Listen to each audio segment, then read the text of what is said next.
Hello and welcome to the Indie Alternative Podcast. It's me, Chris. Slightly different episode this week as I'm trying something new by speaking to newly signed or emerging bands and artists in the indie alternative sort of genre, if you like.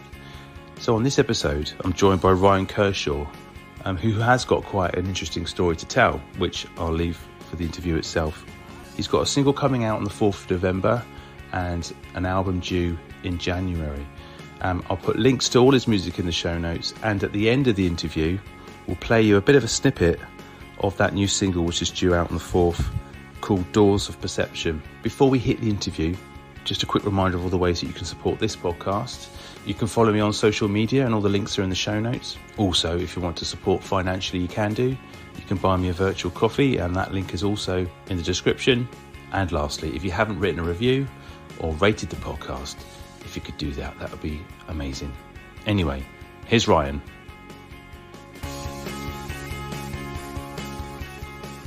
Welcome to the podcast, Ryan Kershaw. How are you?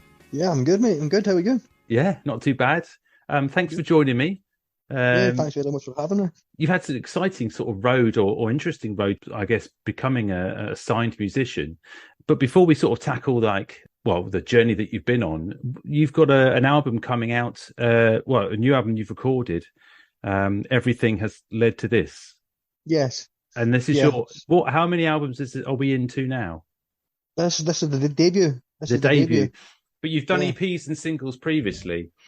Yeah, I've done, I was working with a label up in Scotland before the label I'm working with now. And with them, I've done a couple of singles and a music video, but unfortunately it didn't quite get released because, as I said, as I'll tell the story, we changed to a different record label and then we couldn't use those recordings anymore. So yeah, I had some experience before getting sort of signed, and then at the moment we just finished recording the album. I would say mid-August. We just sort of finished getting all the masters together and things like that. Now it's available for pre-order on vinyl. And the vinyl situation. As I talked to lots of guests, that must be like a dream come true. Vinyl. Yeah, it really is. I'm a big vinyl collector. You know, I've got at least 4,000 or 5,000 records that I've collected over the years, and yeah, that's the one thing that I think most artists want, is to have their own record in their own collection. Yeah. So I mean, tell us a story about how this happened then, because it's quite an interesting story. You've been a musician all your life, and you've been a songwriter and guitarist, but this being signed to Red Tangent is an interesting, and they've got an interesting project. But talk us through it. Yeah, well, I was a musician when I was younger, trying to get somewhere, writing my own songs and recording and separate, like acoustic duets and things like that. And eventually I just sort of hung my guitar on the wall. It was just become a hobby. At the end of the day, I didn't have time. I was working, married, kids. And then about 3 years ago, I made a life-changing error where I placed an order online for pepper spray, not knowing the legal consequences of doing so. Mm-hmm. And I just from there, it was just a whirlwind of carnage. You know, my whole life fell apart. I ended up actually getting a custodial sentence. So I ended up losing my career, my job, I thought my family. You know, thought that was it, the end of the world. But music was sort of a lifeline as such. You know, I was able to get a hold of a guitar and become the music ambassador while I was in prison, and I wrote a body of songs that I actually enjoyed playing, and the feedback that I was getting from people were just like, that's brilliant, write more. And I just kept on writing these songs. And when I got home 2 or 3 years ago, my friend sent me a newspaper clipping of, it was a record label in Glasgow called Conviction Records, and they were doing a similar sort of project where they were looking for people who had been through the sort of justice system that were finding it difficult to get in the music industry. And I had really rough demos on an iPad, sent them over to Eric McClellan, he was the A&R specialist for Warner and Sire Records.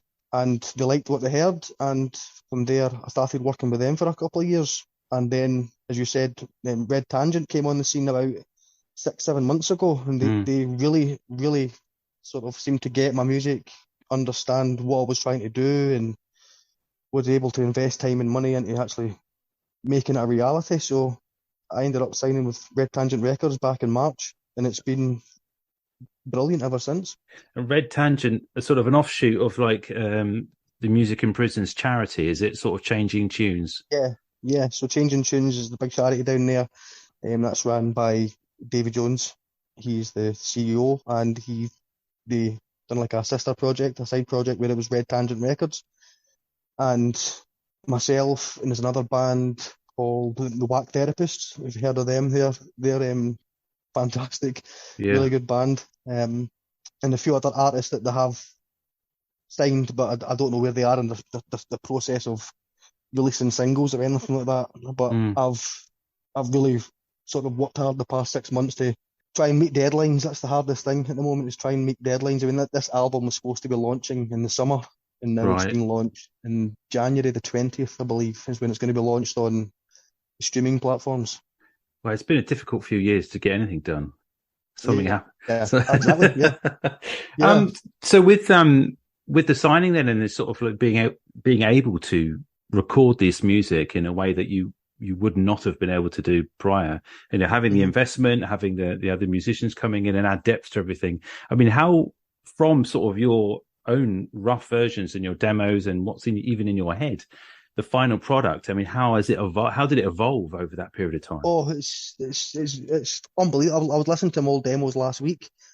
You can definitely hear what I was trying to achieve, but you can't really imagine what it's going to be like in reality. But when we went into the studio, we had like myself on guitar, we had cellos, violins, double bass. Guys were coming in and putting their stamp on the album as well. And because when you hear it at first, you think, oh, I don't know if I like that or not, because you're so used to hearing it a certain way. Mm. But it grows on you, and then you start the songs that you don't like become your favourite song. It's a really interesting process. So how would you describe your music to anyone who's not heard it before? That's the hardest question, because it always, when you have these sort of online sort of profiles, what's your music genre? I'm always stuck as to what to put, because my first single that's getting released is quite a rocky song. The rest of the songs on the album are kind of laid back, acoustic strings, but I don't know what genre to put on it. It's like alternative folk, pop, rock, and alternative indie. It's I don't know. Have you? I sent a few songs to yourself. What would you say the Yeah, genre is? I was just wanting to know what you thought, because it's hard to pin Yeah, down. There's so it really many is. you can really hear your influences right front and center, but you've got your own voice definitely comes through. And but yeah, that without when everyone says he's a singer songwriter, there's always sometimes in some audiences a sharp intake of breath because they expect something that's maybe just a little bit coffee table, from a Yeah, without saying James Blunt and other artists, but I think yeah, we've moved on as that genre in itself has moved on so much that there's yeah, so much depth to what you've done, and you can hear yeah, the influences, as you say, like with the folk elements, with the strings and just the depth. There's yeah, bits of Damien Rice in there. You yeah, said about definitely. McRae and everything Yeah, else, but you can hear it all coming through. I mean, yeah. so who were your influences before, when you were first started to sort of play? First started to play it was down to the Beatles. The Beatles were my biggest influence when I was 10. If you remember a film called was it Backbeat? It was Yeah. about Stuart Sutcliffe, the fifth Beatle, and my sister went to go and see that in the pictures, and she brought home a cassette and she played that, and I was like, "Oh, what's that you're listening to?" And it was the Beatles. And then my uncle, he plays guitar and he could play all the Beatles songs, and I just thought that was the best thing ever. And then he's taught me how to play Lucy in the Sky with Diamonds, and then that was me. I just obsessed with the guitar ever since. So it was And definitely the Beatles, and then it grew from there into like the Doors, Pink Floyd, and your usual sort of psychedelic rock. are you self-taught or did you get lessons?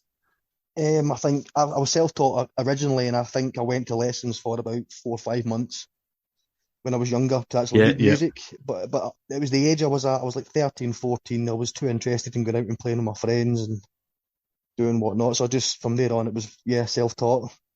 And so when you were, serving and you were inside, in terms of the songwriting elements there, what were you Mm. drawing on? I mean, obviously, Yeah, well, it's that's a great, difficult to great put question. yourself in that position because obviously, having I've not been in that position and lots of others haven't, but you having had the time in isolation, if so to speak, and having time to reflect, what are you drawing on in those situations? Yeah, I mean, you're basically drawing on obviously the way I was feeling at the time because I'd lost so much and I just was longing for have your dignity is totally stripped of you. You know, Mm, I was in a comfortable position where I could do anything I really wanted or go anywhere I wanted, and then all of a sudden you've got to ask permission to get a glass of water. You know, mm, it's tricky, but the ideas mostly came from trying to remember songs that I love and trying to work them out on the guitar. So you've not got YouTube.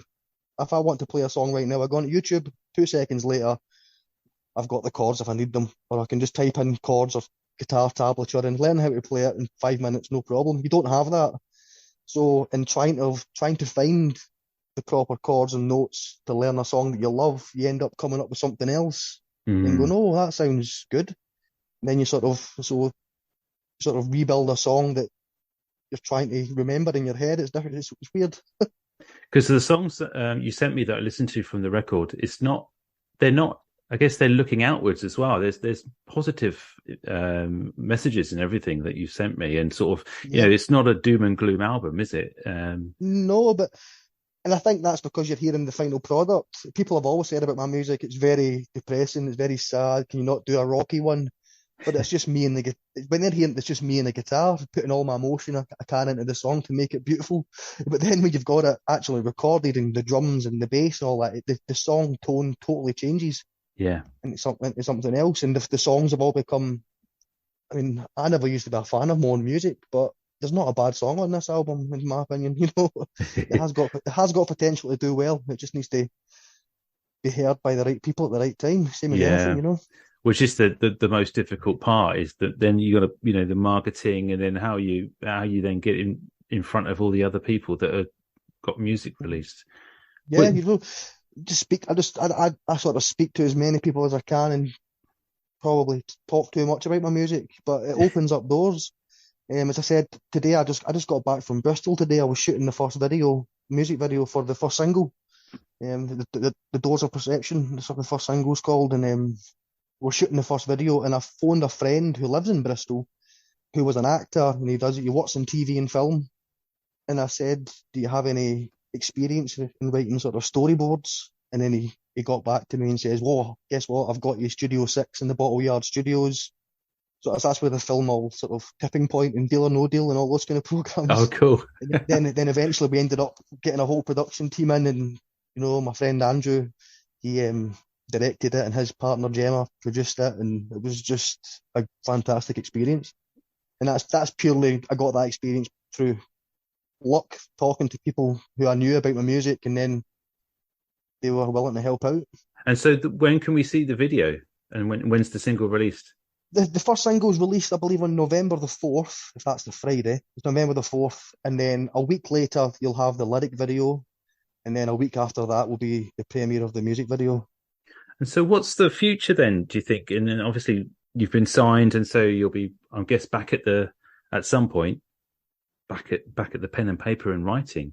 And how Yeah, I'm still writing just now. I've got a bank of songs there, two or three that I've written in the last month or two that I feel are really strong, got a lot of strong potential. Um, but going forward over the next 3 months, it's mostly just I've got three singles coming out and the album launch, and then from there, it's really trying to get myself a manager, a booking, and a sort of people who can help with booking and things like that. Because of my genre of music, it's very difficult to find people places that suit that sort of sound, yeah. and where people want to hear it. You know, it's hard, but I've got a lot of confidence in thinking it will do well. I'd like to. There is talk of a tour, but again, it just depends on how well things go over the next 3 months. Yeah, that was my next question about performing live, because I've seen some pictures of yourself with the full band, and you're a Yep. celloist and a violinist and stuff. And when you're hmm writing now, and you say obviously a guitarist and a songwriter, it's very hard to put it down. You've always constantly got ideas, but are you thinking of a bigger sound now when you're sort of in that writing process based on the experiences that you've just had in the studio? Yeah, I think so. I mean, I always did have the bigger ideas when I was writing the first load of songs. I can remember letting my friend hear the original demos, and as I was listening to it, I was trying to explain how the strings will go and how this will happen, and Mm. it's sort of trying bring the song to life as such. But definitely, I'm the two or three songs that I've written recently. That's the first thing I thought of was like, right, how can I make this nice so the strings were going to sound beautiful? And Who do you kick back and listen to when you've got downtime? I said, well, my input's very different from my output. I mean, I listen to anything from Blind Willie McTell through to System of a Down. It's a really wild, eclectic taste in music. But Neil Young is a big go-to. I love Neil Young. It was the Doors for years, not so much now, but I still love the Doors. Sufjan Stevens is a huge influence, and I like listening to him a lot. And of course, Tom McRae. I was at his concert on Sunday night there in King Tut's in Glasgow, and he still got it. I think the first time I seen him was 21 years ago. Oh wow. And yeah, and I went to go and see him last week, and it was fantastic. My ideal goal would be this time next year to possibly get on tour with somebody else as a support act or something like that. I understand that me going on his tour as a headline act is not realistic at all. Yeah. But I mean, the other side of things as well to consider is publishing and getting your songs to get in order for them to get used in those situations, because they're how accessible your music Yep. is hmm the publishing side of things, of getting it on a television program, getting on an advert, getting in a film. And that's once you've kind of mastered the publishing side of things, I think it opens up so many other avenues, and which is something Yeah. it's so hard to push through. But I think what you have is the story, and that's hmm there's that element to it, which is, I think, it would be fair, interesting and attractive to lots of people. Yeah, definitely. Definitely. And they said the songs, I try and write sort of the songs so that anybody who listens to it can relate to something in their sort of life.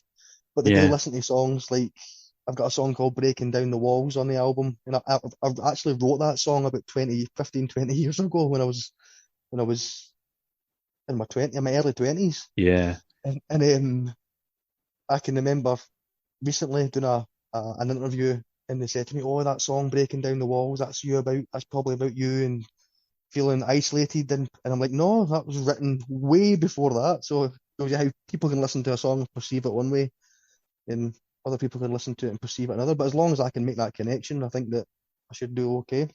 and those older songs and stuff that you've got in your sort of back catalogue on your notebook, are you reaching into that and just with fresh eyes as well, now that you've kind of... Yeah, yep. The first single, "The Doors of Perception," was again a song that I'd done maybe 15 years ago, but the chorus was totally different. And when I brought it back out the closet, I started playing it, and my friend was like, "No, you should try this, try and make it do this." And then Mm. I just experimented, and I ended up writing a really good chorus, and it became the catchiest sort of thing on the album. So there's three singles between now and January the 20th. That's when the album launches. Because the album launch has to be teased, doesn't it, for the singles? It does, and I think there's certain time scales and schedules that record labels like to stick to, whereas it's Yeah, independent, you can just say it's finished, release it that night, and that's it done.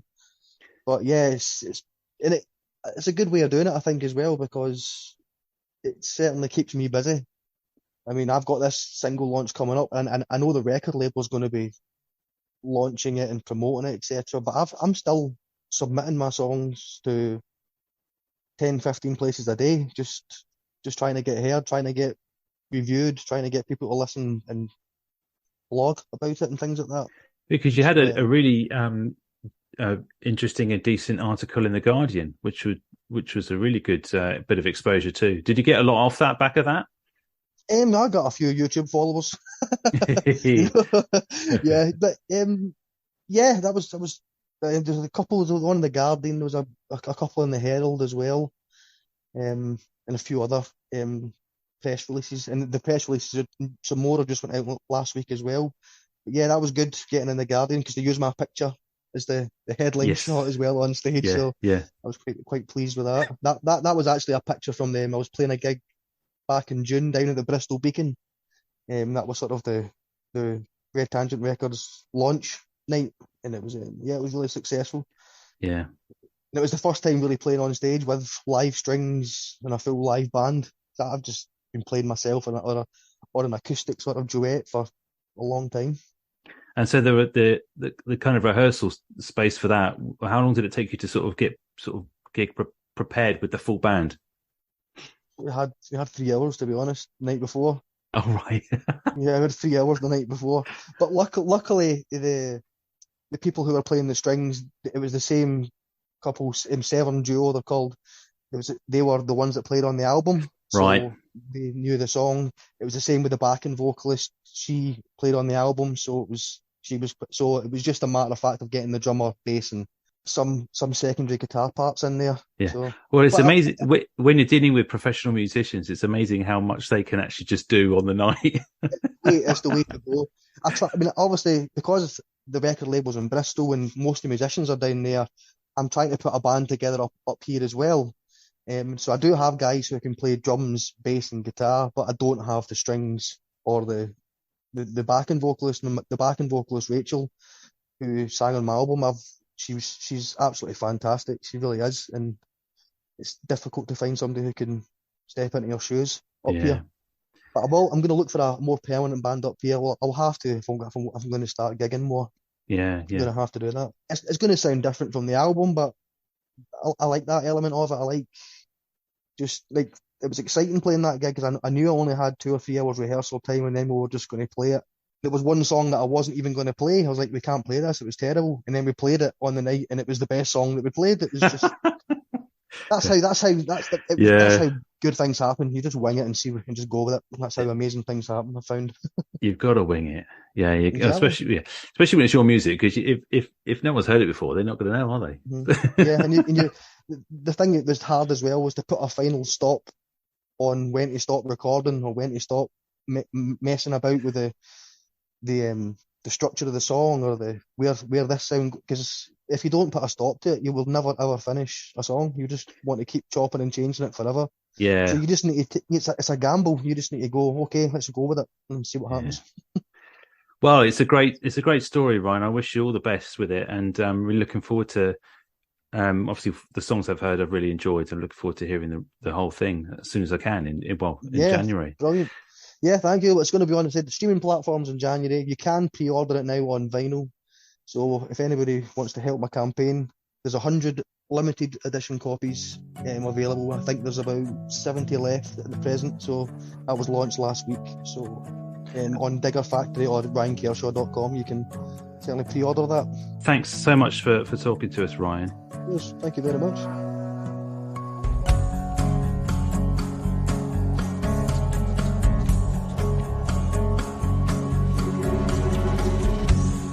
Thoughts are spinning round my head and I can't breathe. The doors of perception opening and I can see.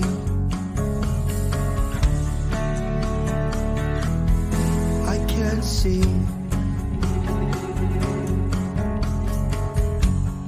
Take a leaf out of his book and come with me. I will think of you